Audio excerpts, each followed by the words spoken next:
Bienvenidos a una nueva edición acá de su programa en Radio Agricultura y Agricultura TV, Los Tres Mosqueteros. Hoy jueves 17 de agosto, 7 de la tarde, hora del taco. ¿Quién les habla? Cris Portugal. Hoy nuestros invitados acá en casa, Gabriela Lemparte y Tomás Elwin. Se ha teñido de amarillo el estudio. ¿Cómo están? Muy bien, pues. Muy contento de estar acá. Hoy día nos tomamos este programa, el Corea del Centro. Corea del Centro. Los demócratas y amarillos nos hemos unido en pos del centro, así que hoy día estamos más centristas. Bien, Corea del Centro representada. Recordemos que Gabriela Lemparte, vicepresidente del Partido Demócratas y ahora, según la última encuesta que hemos visto este fin de semana, precandidato presidencial, con 1.5% de las preferencias. Es demasiado decir precandidato presidencial. Sería demasiado sofisticado de mi parte. Y junto a Tomás Elwin, ex vocero de Amarillos y parte de Amarillos, la generación joven de Amarillos, como siempre he dicho yo. Así es, pues estamos bien contentos porque hemos estado haciendo una tremenda pega para terminar de conseguir las firmas entre Valparaíso, la región metropolitana. La semana pasada estuvimos con doña Mariana Elwin en San Felipe, haciendo muy buen trabajo en medios de comunicación locales, radios comunitarias, canales de televisión y con juntas de vecinos también. Así que aprovecho de mandarle un gran saludo a doña Nancy Guzmán y a la directiva de Amarillos en Valparaíso respecto al tremendo trabajo que están haciendo.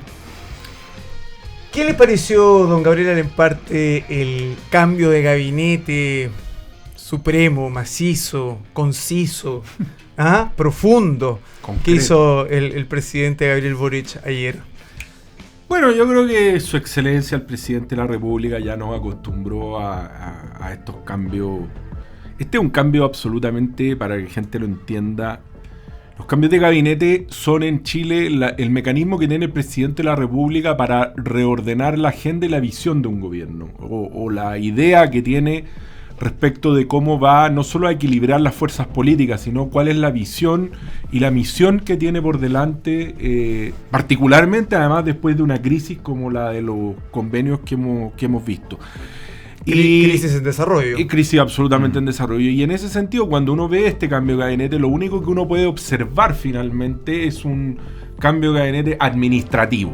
O sea, aquí no hay un cambio de gabinete que busque una misión, una visión del gobierno, ni hacia dónde van, sino únicamente un cambio de gabinete absolutamente insulso, absolutamente falto de visión.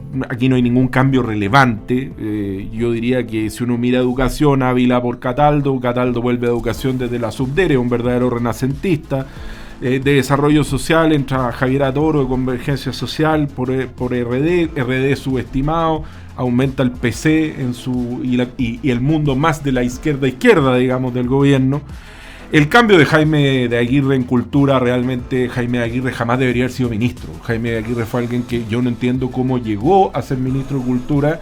De los 159 días que fue ministro, 60 días el ministerio estuvo paralizado, tenía paralizado hasta el Bafona. Nunca pudo tener un diálogo con la gente de la cultura. Tuvo un paso fugaz por una pasantía. Tuvo una pasantía, además una pésima gestión en TVN cuando tocó. El cambio de Carolina Redondo, la verdad es que Carolina Redondo tiene hartas cosas que explicar respecto de convenios y contratos no cumplidos con el Estado. Carolina Redondo es una actriz, para las personas que nos oyen y nos ven acá a través de Agricultura, que asume como nueva ministra de Cultura. Y por último, el único cambio que yo creo que es más relevante, si uno quisiera, dentro de la irrelevancia de este cambio de gabinete, es minería, el cambio de Marcela Hernando, que sabía de minería lo mismo que yo sé de astrofísica, o sea, absolutamente nada. Cambia también el subsecretario Willy Krach. Y además se despide al presidente de NAMI, Jaime... se me fue en este minuto el nombre, Pérez de Arce, a Jaime Pérez de Arce, un sempiterno presidente de NAMI, NAMI con una cifra horrorosa, minería con un problema en Codelco gigantesco y con una agenda de estrategia nacional del litio realmente vergonzosa, que no ha avanzado hacia ningún lugar, y donde todas las inversiones que están puestas en materia de litio hoy día están puestas en Zimbabue, en Argentina, en Bolivia, pero no hay ninguna en Chile, porque los inversores no tienen ninguna confianza en una política nacional que no es ni siquiera una política nacional, sino básicamente un brochure que describe 3 o 4 cosas y que no innova absolutamente nada, y se nos va a pasar el tema del litio. Por lo tanto, un cambio de gabinete insulso, y si usted quiere hacer un toquecito más, los subsecretarios, la verdad, poco, y el nombramiento de Ricardo Montero en defensa, lo único que hace es reafirmar la fuerza que tiene Carolina Toá al interior del gobierno. Mira, Ricardo Montero, para las personas que nos están escuchando, Ricardo Montero, ahora exactamente, exconvencional, hoy asume como subsecretario de Defensa, pero además es el cuarto subsecretario de Defensa ahora, en 17 meses. Tomás. Mira, yo quiero complementar un poco lo que dice Gabriel, que estoy de acuerdo en gran medida con todo lo que tú dices. Yo ayer, viendo este cambio de gabinete, también me quedé un poquito con la sensación de que esto es un cambio con gusto a nada. Es un cambio que es totalmente cosmético, que la verdad es que lo que contribuye es a quitarle el peso a RD, porque la verdad es que esto fue para que Giorgio Jackson no se fuera solo, la verdad. Vamos uno en uno, Tomás, ¿te parece? Solamente quería comentar respecto a Ricardo Montero, que me parece que es una cara que hay que seguir de cerca, porque su paso por la Convención Constituyente no fue el paso de una persona ordinaria. Este exconvencional fue una persona que la verdad es que no estuvo demasiado en primera línea en prensa, pero la verdad es que fue tremendamente efectivo en la convención. De hecho, prácticamente dañino, diría yo. No, de hecho, prácticamente todas las mociones que Ricardo Montero aprobó se convirtieron en parte de la Constitución. Él cumplió un rol articulador súper importante ahí. Por eso se va a la subsecretaría primero a trabajar con Carolina Toá. Hoy está en defensa. Muy probablemente después fue jefe de gabinete de Carolina Toá. Exactamente. Y fue jefe de gabinete de Jorge Burgo en el segundo gobierno de Michelle Bachelet. Claro, es una persona que está transitado por el arco político, por decirlo de una manera muy fina, de manera bastante amplia. Sí, por eso digo que es una persona que hay que seguir de cerca. Bien, y además en la convención hay que decir una cosa, fue bastante extremo, digamos. Los invito a tocar por temas para hacer esto un poquito más sabroso y más entretenido. Revolución Democrática quedó en su mínima expresión. Se llevó como gran premio el Ministerio de Bienes Nacionales. Hoy día, no sé si ustedes vieron las declaraciones del diputado Jaime Sáez, diputado de Revolución Democrática, que bien dijo que hoy día empezaban como Revolución Democrática su propia travesía en el desierto, y que el presidente Gabriel Boric les había asignado el Ministerio de Bienes Nacionales y que esto era el equivalente a que los había dejado con una botellita de agua, cito textual, botellita de agua, por lo cual igual estaban muy agradecidos. ¿Qué opinas tú más de esta declaración? Yo creo que más que importante, la última parte por último es importante. Estaban agradecidos. Sí, que estaban agradecidos. Claro. Yo creo que más que una travesía por el desierto van a terminar convertidos en una momia chinchorro, porque la verdad es que ya están total y absolutamente jibarizados y creo que lo más probable es que no vayan a salir de ahí. La marca de RD ya se acabó, como lo dijo mi buen amigo Renato Garín hace un tiempo. RD después de esto está políticamente muerto y no los veo como partido por lo menos volviendo. Creo que en gran medida los integrantes de RD los vamos a seguir viendo, van a seguir integrando gobiernos, pero RD no creo que tenga mucha vuelta después de lo que le ha pasado. Algún dulcecito les irán a dar porque por supuesto aún tienen parlamentarios y necesitan los votos de esos parlamentarios para tramitar cualquier proyecto de ley que se les pueda ir ocurriendo en lo que queda de gobierno, porque la verdad es que no estamos avanzando hacia ninguna parte, y claro, y esa es la botellita de agua que les queda en el desierto, que la verdad en su travesía por el desierto, de la cual honestamente no espero que salga. En medio de todo esto estuvo la renuncia de Juan Ignacio Latorre, senador de Revolución Democrática, hasta ayer presidente de Revolución Democrática. Fue bien gracioso, yo no sé si ustedes alcanzaron a verlo. Después de todo este cambio de gabinete... Juan Ignacio Latorre, gracioso, sí, suele serlo. Por la cara, dice. Desde el principio. Desde Lola. Por las tonteras que habla, sí. Bueno, bien. Mira. Viene el cambio de gabinete. Desde su llega al Senado, ¿no? ¿Con cuántos votos llegó Juan Ignacio Latorre al Senado? Con muy poco. ¿Alguien sabe? Fue una suerte que producción nos ayuda con ese dato, por favor. No sé. Claro, es anecdótica su llegada al Senado, la verdad. Bien. Salieron los ministros, hubo cambio de gabinete. El ministro saliente de Educación, Ávila, se aprontó a dar un punto de prensa y decir que bueno, que ahora iba a tener más tiempo para abocarse al partido. Todo esto con Latorre, hasta ese minuto presidente de RD, lo miraba de lado.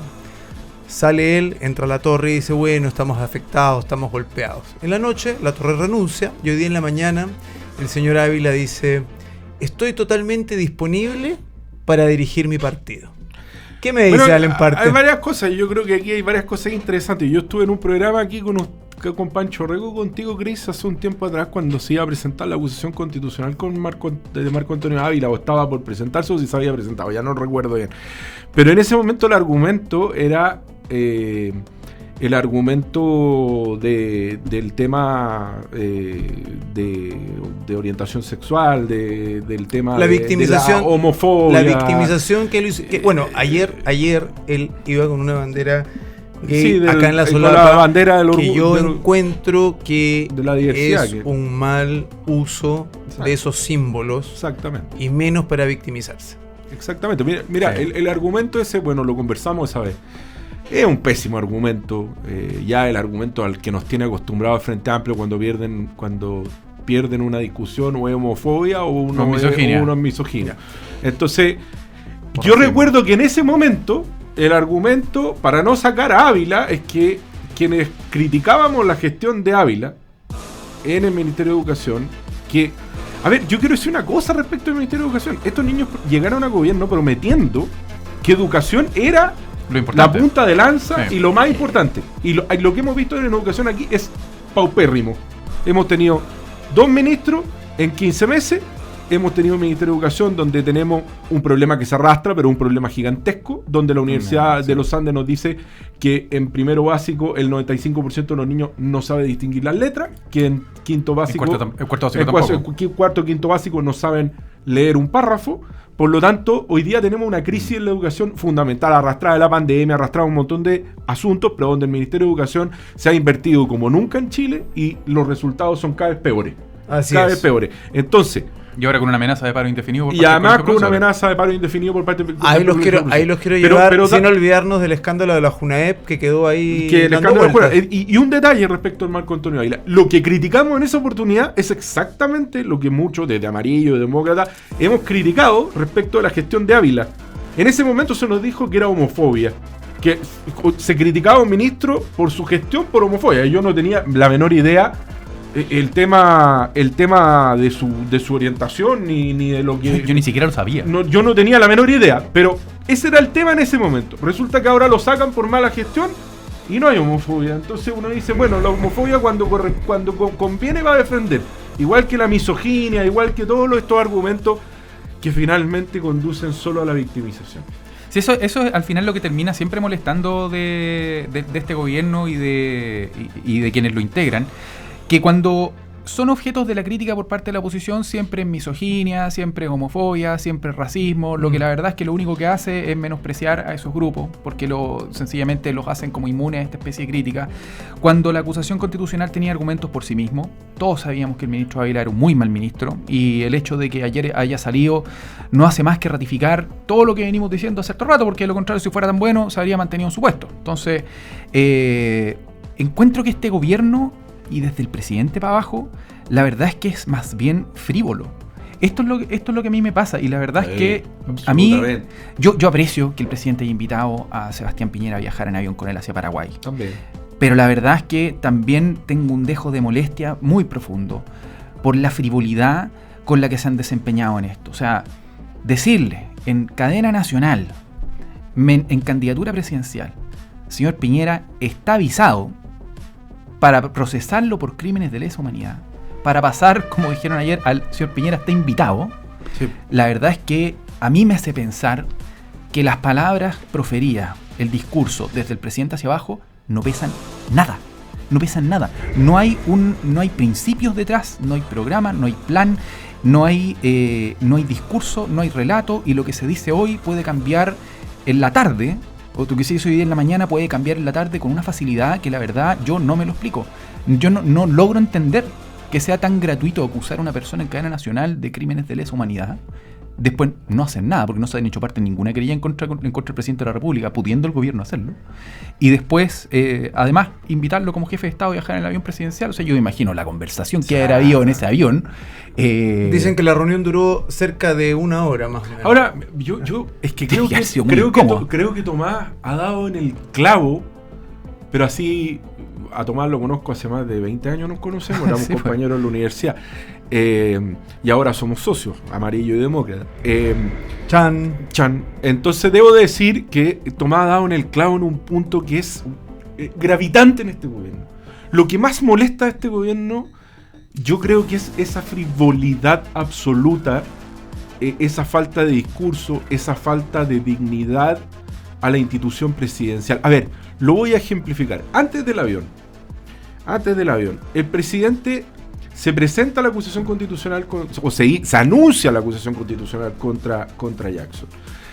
Corre desde Republicano, Chile Vamos, se empieza a sumar Amarillo, se empieza a sumar Demócrata, el PDG, nuestros 4 diputado Amarillo, el PDG con su Evópoli también. Evópoli también, bueno, es que dije Chile Vamos, sí. Lo considero ahí todavía. No quiero mandar mensaje a nadie, lo esperamos. Pero claro, se anuncia esto. Inmediatamente, bueno, se le pide la renuncia el día viernes a Jackson, que incluso además de una manera muy altanera se enfrenta a la opinión pública. Él renuncia indeclinable. Uno le presenta la renuncia al presidente de la República. Nada de esto que el ministro, ¿cuándo ha presentado una renuncia indeclinable? Claro. Eso es muy ordinario. Es que eso te demuestra no solo esa frivolidad, sino además esa falta total de autocrítica, además de un sentido de estar viviendo en Narnia respecto al país. Entonces, ya, se produce este episodio, Jackson se va con toda su soberbia, y resulta que, bueno, empiezan todos los actos de distensión, así como en las guerras, ¿no? Entonces el republicano dice que ya no va a presentar la acusación constitucional, empieza a bajarla, entonces nos vamos a sentar en la mesa, vamos a volver a la mesa de pensiones, y resulta que va el presidente al Museo de la Memoria. Perdónenme, señores Radio Escucha, se le calienta el hocico, porque no hay otra manera de decirlo ya a esta altura. Y resulta que ustedes me conocen que yo soy bien directo para mis cosas. Y resulta que en un homenaje a Rodolfo Seguel se le ocurre sacarle la cresta a Sergio Onofre Jarpa, que podemos tener la opinión que tengamos de Sergio Onofre Jarpa. Fundador de RN. Fundador de RN. Pero don Sergio Onofre Jarpa se murió hace ¿cuánto? ¿Hace 5 o 6 años? Era necesario, frente al momento político que está viviendo el presidente de la República, donde necesita encontrar acuerdos políticos amplios, era necesario citar a Sergio Onofre Jarpa. Yo me pregunto, no si está bien acusarlo de algo o no, sino si era necesario. Bueno, absolutamente. Según cuentan, fue tema de conversación en la reunión que tuvieron hoy día los partidos. Tenemos que ir a una pausa, Tomás, volvemos contigo. Vamos a una pausa acá en Los Tres Mosqueteros. Agricultura TV.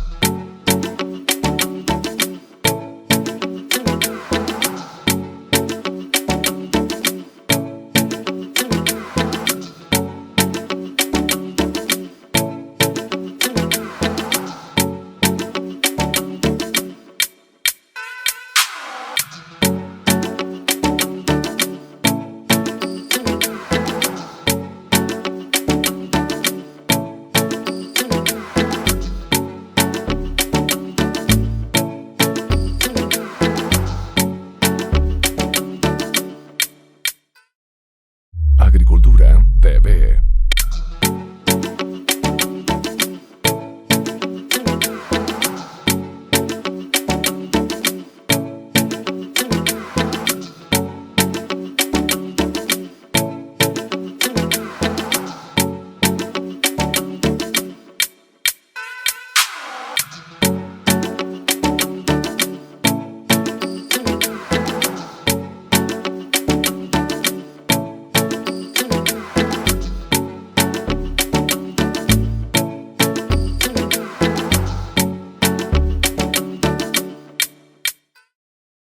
Agricultura TV.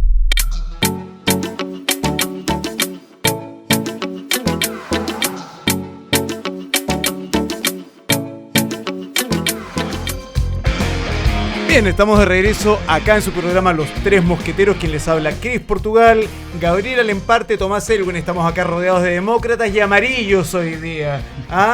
Los trajimos hoy día Corea del Centro, de mosqueteros. Bien, antes de empezar vamos a saludar a quienes hacen posible que Los Tres Mosqueteros estén al aire con ustedes de lunes a viernes. Y me refiero a Energy Asset. En Energy Asset trabajamos para suministrar energía eléctrica de manera segura, cercana y transparente. Nuestros clientes agrícolas, manufacturas, inmobiliarias, centros comerciales, centros logísticos, laboratorios, aserraderos, empresas de alimentos y mineras ya se benefician de la portabilidad eléctrica con nosotros, con la mejor atención personalizada. Súmate con nosotros y recuerda, Energy Asset es energía segura, cercana y transparente. Bueno, solamente 10 segundos más para Energy Asset. Recuerden contactarlos en energyasset.cl porque si ustedes consumen más de 500 kilowatts pueden bajar las cuentas de luz hasta un 30%. Esto lo aprendí el otro día en una reunión. Se los dejo recomendados. Denle una mirada, energyasset.cl. Bueno, bien, seguimos. Tomás, estábamos comentando, nos quedamos con el cambio de gabinete. Yo quería empezar con este tema, Tomás.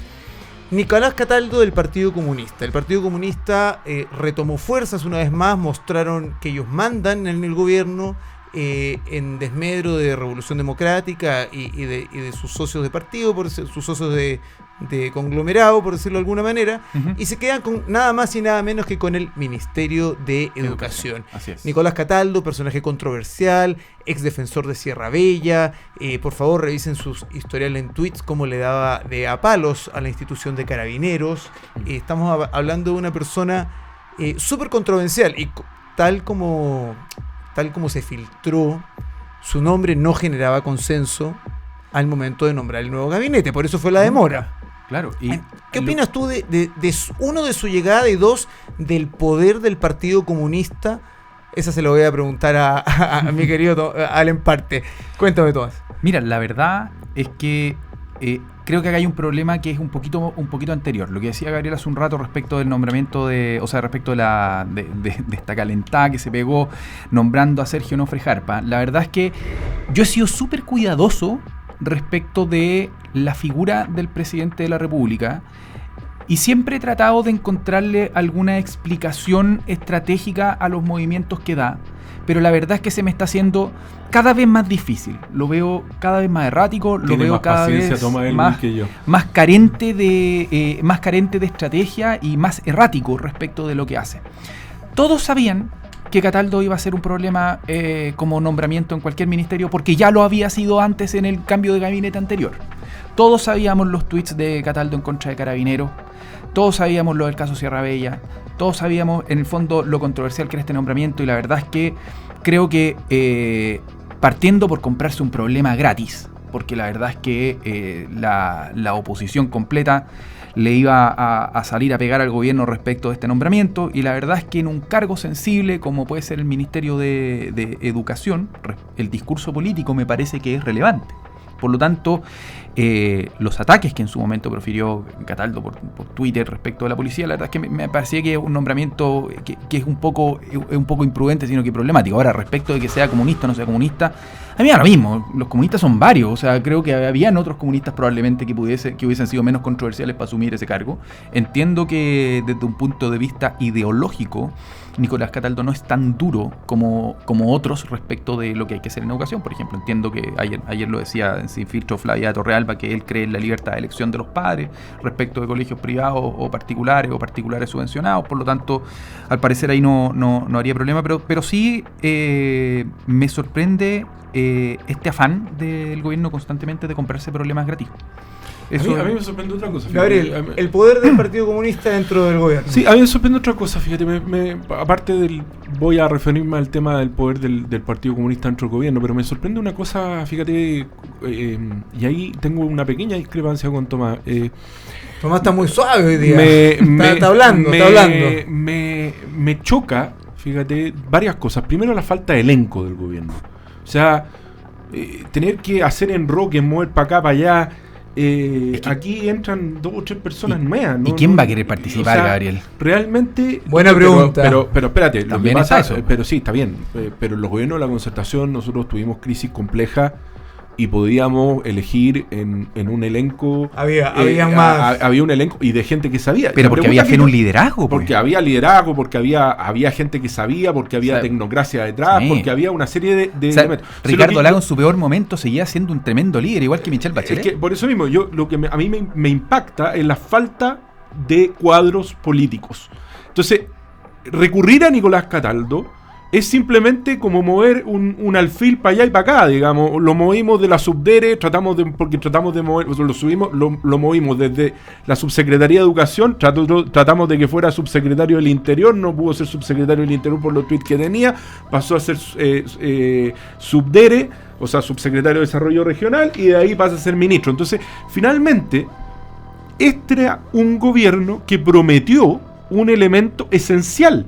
Si había una bandera de lucha desde el año 2011 en adelante, desde los pingüinos en adelante, desde esta generación en adelante, era la educación. Es su razón de y ser. Resulta que llegan al Ministerio de Educación y no tienen cuadros, no tienen elencos para cumplir la tarea. Ni tampoco tienen un plan. Porque la subsecretaria de Educación, para no ir más lejos, la subsecretaria de Educación es una persona que viene del mundo de la concertación. O sea, no tenían elenco en la materia donde ellos prometieron que se supone era la piedra angular del gobierno. Bueno, ¿qué esperan ustedes que pase ahora que tienes a Cataldo del Partido Comunista y tenga que enfrentarse a la toma de los liceos, a los overoles blancos, al paro de profesores? Hay otro punto con tu pregunta anterior, Cris, y perdona que sí, sobre el poder del Partido Comunista. Si hay un sector donde se requieren la cantidad de acuerdos más amplios, el liderazgo capaz de conducir de la manera más amplia los acuerdos, en una materia tan delicada, que además va a tener consecuencias en la próxima generación. Y que está en crisis, además. Y que está en una crisis tremenda, es el Ministerio de Educación. Y resulta que terminamos poniendo a un alfil que lo movemos de un lado al otro, no desmereciendo a Nicolás Cataldo, pero literal, ¿qué sabe Nicolás Cataldo en materia educativa más allá de ser profesor?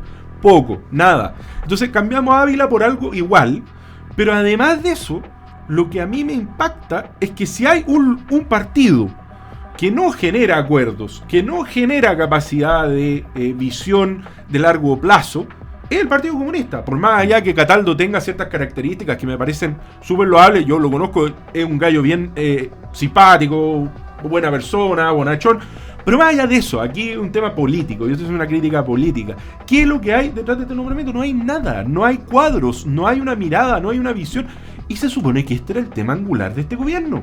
Pero eso, Gabriel, ¿tú no crees que obedece también a la pérdida de la fe de parte de los mismos cuadros que integran el gobierno o de los partidos de gobierno en el liderazgo del mismo? Lo que conversábamos un rato, Ricardo Lagos, Michelle Bachelet, Eduardo Frei, don Patricio Aylwin también, se comieron crisis bastante graves en sus minutos, donde se vieron cuestionados incluso ellos mismos. Pero la verdad es que siempre tengo la impresión de que en tales gobiernos siempre hubo fe en un programa, en un camino, en un liderazgo, y creo que ese elemento no está. Y cuando no está ese elemento, yo por ejemplo, o sea, a ti te llaman incluso a presidente Piñera. Y a presidente, yo hablo con Gabriel, aló don Tomás, aló don Gabriel, aló don Tomás, lo llama el presidente Gabriel Boric, por favor acérquese a la moneda, hay un cambio de gabinete, me gustaría conversar con usted.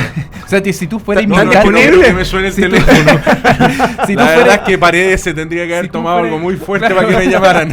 Si tú fueras militante de RD o del Partido Socialista o el PPD, ¿te iría a un ministerio? Pero yo no creo. O sea, un histórico concertación, por ejemplo, un histórico de la concertación, así como hoy está Montes, viendo que Montes recibió todos los palos que ha recibido ahora y que ha tenido que poner la cara al desorden de todo esto chiquillo. Ha ido a puro pasarlo mal, que venía todo lo mismo. Yo no sé si otro histórico con esas canas, con esa experiencia, se quisiera comer un ministerio en manos de Gabriel Boric y de la Revolución Democrática, Frente Amplio y toda esta gente. No, para que te quite el piso en 3 días, para que cambie de opinión, para que diga un día una cosa, al día siguiente diga la cosa totalmente opuesta. A menos que le den chepe libre. No, sinceramente yo creo que... Bueno, sí, yo creo que Tomás tiene toda la razón en la falta absoluta de liderazgo, la falta absoluta de creer en un programa. Nosotros fuimos parte de los gobiernos de la concertación.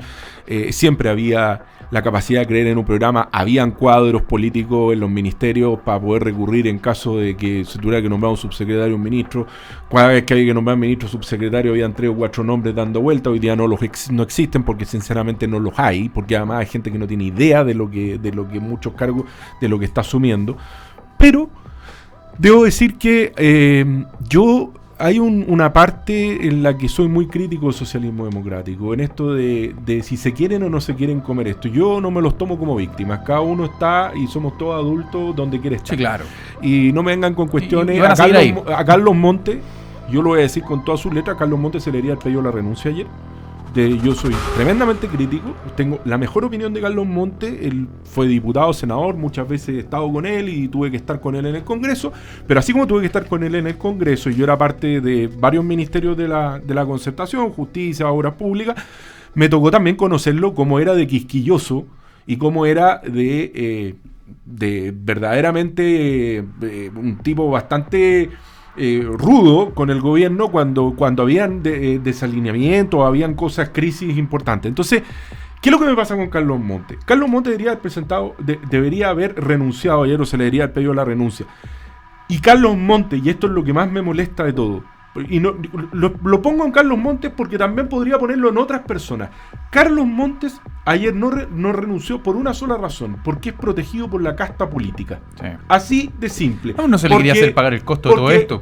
Pero más que el costo, Tomás, aquí cuando uno iba al Senado, por ejemplo... El Partido Socialista no quería hacer pero no solo el Partido Socialista. Si tú le preguntabas a los senadores de la UDI, o de RN, o de otros lados, varios, yo en esta conversación pública o privada que he tenido con varios te decían, no, pero es que Carlos es un hombre tan no, ¿sabéis qué? Es que eso es lo que tiene la gente podrida. Y te voy a decir por qué. No porque yo crea que Carlos Montes es un tipo deshonesto, porque no lo es. Carlos Montes es un tipo probo. Y lo ha sido siempre en su carrera política. Pero una persona que está a cargo de un ministerio y que tiene tal nivel de descontrol jerárquico, porque lo que ocurrió en el caso Convenio en el Ministerio de Vivienda fue bajo sus narices, fue en su turno, como dicen los doctores, que se tiene que asumir la responsabilidad política. Y si no fuese por la casta política que protegió a Carlos Montes, si Carlos Montes hubiese llamado cualquier otro nombre, Juan Pérez habría salido ayer inmediatamente al Ministerio de Vivienda. Lo que pasa es que aquí hay una casta política que se protege a sí misma, es una fronda.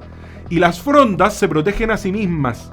Y se protegen a sí mismas porque son amigos. Pero ¿cómo le voy a decir eso a Carlos? Te dice un senador de la UDI, un senador de RN. Si Carlos fue tan buen senador. No me cabe la menor duda. Tengo la mejor impresión de Carlos Montes.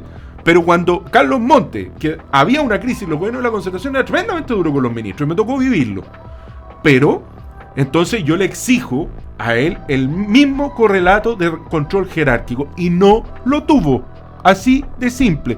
Pero nuevamente, insisto, la casta política, la fronda, le gusta protegerse a sí misma. Y no estoy hablando ni del Partido Socialista, no estoy hablando del gobierno, y no estoy hablando de Prodignidad. Estoy yendo mucho más allá. Nos queda claro que estás hablando de la derecha. Ahí para. No, ¿sabes qué? Todos. De todos.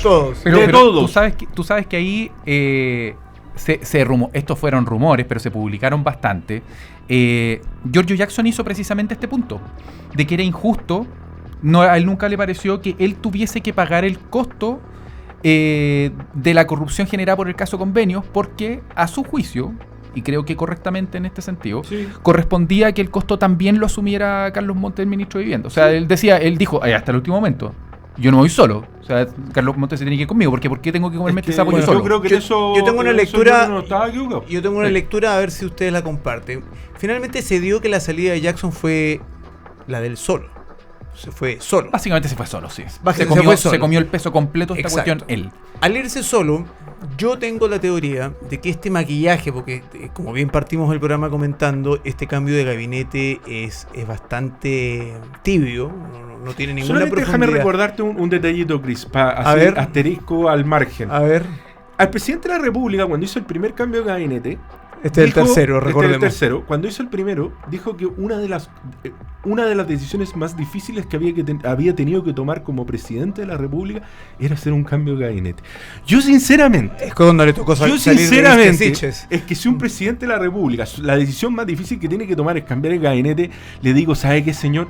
Dedíquese a otra cosa. Porque hacer un cambio de gabinete es parte del ejercicio de lo que tiene que hacer un presidente para replantear un gobierno. Entonces, de ahí para adelante ya estamos mal. A mí me gustaba la vieja escuela cuando los gabinetes duraban casi todo el gobierno. Pero a mí me gustaba ese estilo. Pero tú sabes lo relevante de esto, y lo que tú dices, Gabriel, que no solamente tienes toda la razón, y quiero complementarlo. A mí me sorprende mucho el nivel de épica que se le trata de dar al cargo ministerial. porque está bien, yo dije que George Jackson se comió este sapo solo y todo, pero se trató de armar como un relato de martirización. El relato de Paredes era vergonzoso, que por el bien de Chile, que fue Bernardo Higgins abriendo el la pecho, generosidad. como Bernardo Higgins abriendo el pecho diciendo aquí está mi corazón por el bien de la patria, y cuando se Después pronunció a director supremo, exacto. Ya, pero qué sé yo, y que me parece, Sí. me parece la verdad patético, porque es un gobierno integrado eminentemente por amigos y les da lata sacar a sus amigos. Y yo te lo he dicho, pero en todas partes.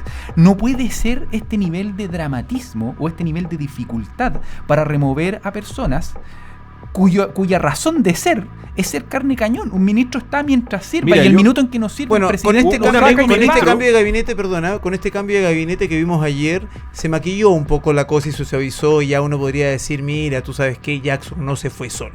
Hubo un cambio un poquito más allá. Mira, un amigo ministro me contaba una vez que cuando asumió el cargo como ministro, lo primero que hizo después de jurar fue atravesar a su oficina, se sentó con la secretaria, empezó a escribir en el computador y le dijo, imprímame la carta, por favor, la carta de renuncia. La secretaria le dice, ¿pero qué es esto? Le dice el ministro. Mi carta de renuncia. La dobló, la metió en un sobre sin fecha y se la metió en el bolsillo. De ahí para adelante fue a todas las reuniones con la carta de renuncia. Si un ministro está para eso, Sí, po. para salir cuando quiere salir. Ahora, comparto contigo, no hay nada más ineficiente en la administración pública que cuando se cambia un ministro. No hay nada más ineficiente. Tener 4 ministros de cultura, ¿no? Ya no sé en cuántos vamos, en 4, en 3, ya 4 creo que son. Es lo más ineficiente que existe desde el punto de vista de la política pública. Tienes que llegar, tienes que hacer acostumbrarte. todo, acostumbrarte, empezar a entender cómo funciona la Y dinámica. cuando recién estés cachando te sacan. Te sacan. Bien, nos vamos a una pausa acá en Los Tres Mosqueteros. Volvemos. Cultura TV.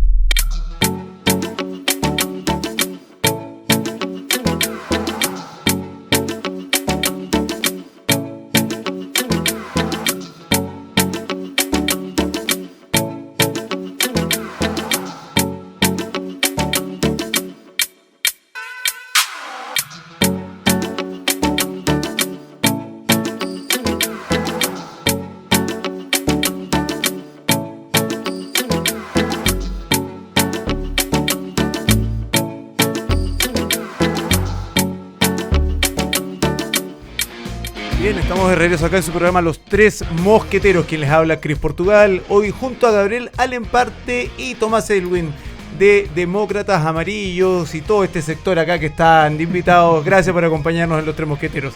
Bien, vamos a la reunión que hoy día fue calificada de una reunión muy dura de parte de la ministra Camila Vallejos y Carolina Toá. La reunión que sostuvo la oposición, Chile Vamos básicamente, estuvieron presentes Chaguán, Chalper, la Pepa Hoffman, Gloria Hood de parte de Chile Vamos, y de parte del gobierno estuvo el presidente Gabriel Boric, la ministra Toá, Marcel Jara y el ministro Elizalde, entre otros. Fue calificada como una reunión dura donde básicamente la oposición le pide al gobierno, a raíz del caso sobre todo del fundador de Renovación Nacional, Don Harpa, le dicen al presidente, primero que nada hay que bajar el tono. Hay que bajar la pelota a la cancha, hay que bajar el tono si es que vamos a seguir conversando. Le piden mayor proactividad en el caso convenios. Lo gracioso es que le encargan al ministro Elizalde que por favor reúna todos los antecedentes y le pase todos los antecedentes a la justicia una vez más. Estas son nuevas comisiones y nuevos encargos. ¿Ah? La comisión de la comisión. La comisión de la comisión. Comisionitis. Arturo Alessandri Palma, el presidente, siempre decía que en Chile, cuando no quiero que pase nada, hago una comisión. ¿Viste? La otra vez venía un artículo en el Mercurio muy buena, la cantidad de comisiones que se han ido creando por el gobierno. Este es el gobierno que tiene más comisiones de todos los Sin gobiernos, duda. como 55. Y hay varias que ni siquiera han funcionado. Ya, yo les dejo esta pregunta pasada, Gabriel. A ver. Esta reunión tenía como fin destrabar un poco las conversaciones que existían en torno a la reforma previsional, un poco a la reforma tributaria, donde el gobierno definitivamente no tiene los votos para avanzar en absolutamente nada. Y recordemos que la UDI, fueron los primeros, condicionaron el volver a sentarse a la mesa de negociaciones con la salida del ministro Jackson. Pues bien, se fue el ministro Jackson. Dicho y hecho, una semana después, hoy tuvieron la primera reunión en la mañana que fue calificada como dura y que no hubo ningún avance. Así es. Básicamente se miraron, porque además tocaron el tema de la ley de usurpaciones. Es una vergüenza. Que parece que ahí fue el momento más duro. Ahí estuvieron todos serios aparentemente. No, es que eso es para, de verdad, a ver. El gobierno le quitó urgencia. Sobre este tema, efectivamente, hoy día fue la reunión con Chile Vamos. Yo voy a adelantar inmediatamente que a nosotros, yo soy parte de la directiva demócrata, ya nos llamaron para la reunión. Por supuesto que vamos a concurrir, porque uno tiene que concurrir al diálogo con el presidente de la República cuantas veces sea. ¿Cuándo están convocados? No tenemos fecha aún, pero se supone que vamos a hacer, o sea, ya nos llamaron para asistir. Y va a ser una reunión, lo adelanto desde ya, dura. No tenemos nada que ir a celebrar del gobierno, menos aún después de lo que hemos hablado en este mismo programa. Pero además de eso, respecto a la ley de usurpaciones y respecto a la ley para no portar parafina en espacios públicos, que han sido votadas en contra por el Frente Amplio, proyectos de ley presentados por el presidente Gabriel Boric, firmados por él, su propia coalición votándolos en contra. Yo esto creo no haberlo visto mucho en democracia, haberlo visto en extremados casos, pero aquí las leyes de seguridad, que recordemos derivan de la mesa de seguridad que se armó en su momento con la ministra Toá, en paralelo con el escándalo de indultos. Después fracasó por el tema de los indultos, después nos volvimos a sentar, nosotros hicimos propuestas, todo el cuento. Que después se prometieron 11 proyectos en abril, que los proyectos nunca llegaron, que ahora se prometen 8 para agosto. Dos de estos, eran el de usurpaciones, que es una vergüenza. Porque es una vergüenza. Estamos hablando de tomas que no son tomas. Estamos hablando de lo que está ocurriendo en San Antonio. Estamos hablando de lo que ocurre en la quinta región. Estamos hablando de lo que ocurrió con Alejandro Correa. Aclarémosle a los que nos están oyendo. La vergüenza es que el gobierno le haya quitado la urgencia y que le haya metido la cantidad de indicaciones que le metió. Exactamente. Y además, porque esto fue aprobado por el Senado. Pero ya el que fue el acabose, porque el que ya fue el acabose, es que en primer trámite constitucional se presenta un proyecto de ley firmado por el presidente de la República, Gabriel Boric. Este nuevo proyecto que venía de Sebastián Piñera, este no es un proyecto que venía de una moción parlamentaria, no. Firmado por el presidente Boric y por la ministra Toá como ministra del Interior. Y se presenta el siguiente proyecto. Se dice, ¿sabe que este es un proyecto porque si usted lleva parafina injustificadamente, nadie asiste a una manifestación con un bidón de parafina? La parafina uno la lleva generalmente a la bomba de encina a la casa. Bueno, resulta que la mitad del Frente Amplio y el Partido Comunista votaron en contra del proyecto del presidente de la República. Esto no es primera vez que pasa. La ley Nair Retamal fue más o menos la misma situación. O sea, la ley Nair Retamal se rechazó una vez, a la vez siguiente se lo rechazan, muere la Cabo Palma, vuelven a rechazar, iban a llevar al Tribunal Constitucional cuando muere, perdón, al revés, había muerto la sargento Rita Olivares y después muere el Cabo Palma. Y esa tarde ellos iban a llevar el tema al Tribunal Constitucional. Entonces, esta es la frivolidad de este grupo político que gobierna, a la que muy bien se refería mi amigo Tomás Elvio.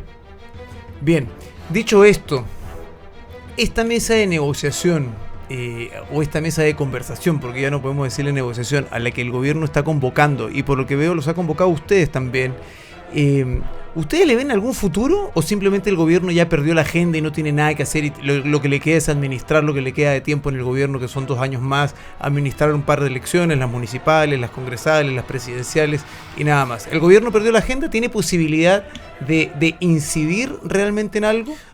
Dice, como bien dice acá Gabriel, sus propias huestes votan en contra de lo que los proyectos que el mismo presidente presenta. Yo creo que cuando el presidente llama, uno tiene que asistir, asistir de buena fe y tratar de llegar a acuerdo en todo aquello que buenamente se pueda, dentro de lo que por supuesto corresponde a las posiciones ideológicas, tácticas y programáticas de cada uno de los partidos que conforman la oposición. En este momento la oposición, tengo la sensación de que tiene prácticamente la mitad del Congreso.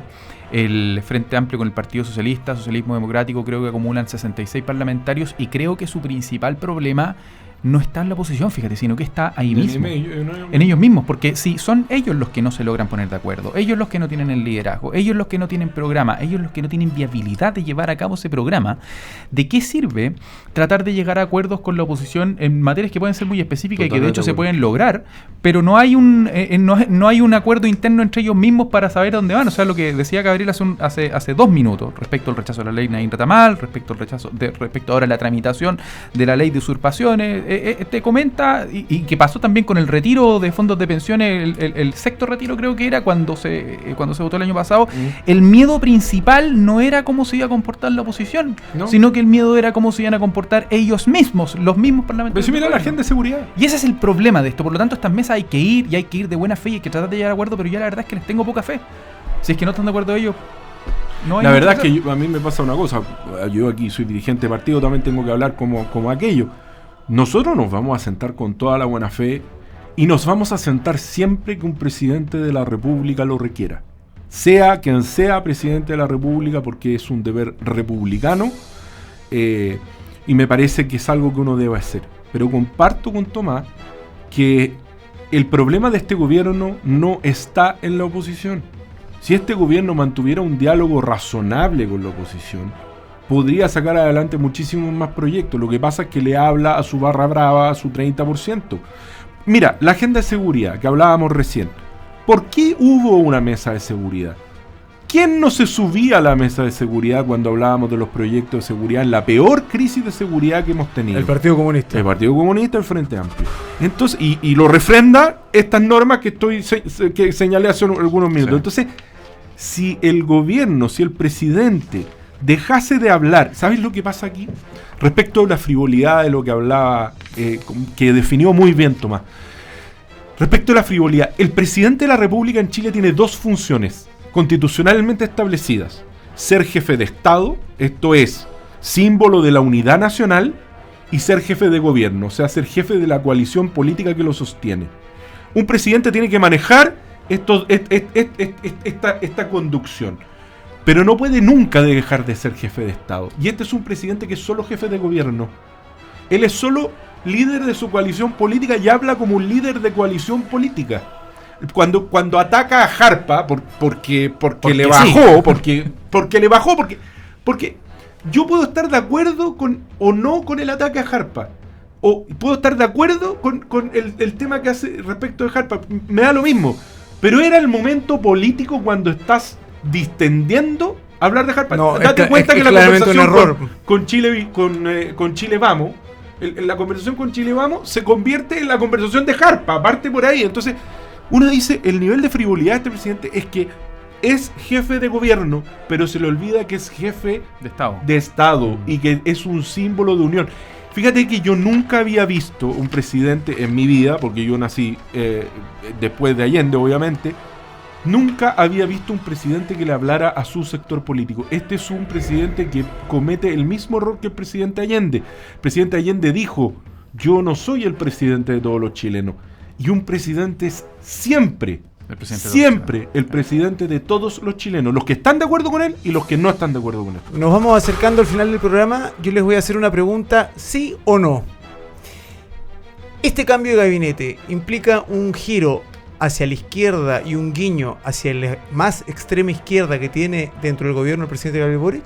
Yo creo que ya da lo mismo. No. Yo creo que no, da lo mismo. Y creo que es irrelevante también. It doesn't matter. ¿Sí? ¿Lo encuentran irrelevante? Irrelevante, insulso, poca cosa. No. Mira, ojalá uno pudiera contestar esa pregunta, porque no sabría por lo menos hacia dónde va. El problema de esto es que es como un barco que se queda, un yate, un barco que tiene vela y que se queda sin viento. Es decir, en la mitad del mar. Este cambio de gabinete no marcaba ningún rumbo, no hay ninguna estrategia de para dónde va a partir de hoy el gobierno. Nada, absolutamente no hay un giro. No hay un giro. Ni uno. Nada. Bien. Gracias por haber estado con nosotros, Gabriel, Tomás. Gracias por habernos acompañado hoy día en Los Tres Mosqueteros. Muchas gracias de verdad. Gracias a todos los que nos siguen. Recuerden, estamos de lunes a viernes en Radio Agricultura y Agricultura TV a las 7 de la tarde y en repetición a las 8 en Radio Agricultura. Gracias por habernos acompañado. Quien les habla, Cris Portugal, Gabriel Alemparte y Tomás Elwin. Gracias. Chao.